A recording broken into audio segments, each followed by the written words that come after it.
Assalamu alaikum. In this video, how to add texture to a shape in Photoshop. First of all, create a new layer. Then, first of all, I added a shape.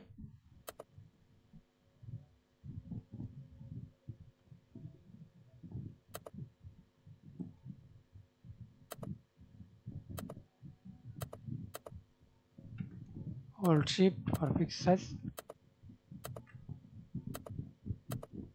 and apply the texture. Click Effects, Pattern Overlay, and select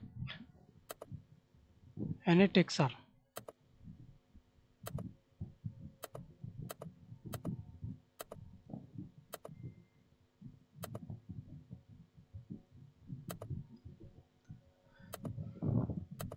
Thanks for watching video. Please subscribe to my channel, like, comment, share.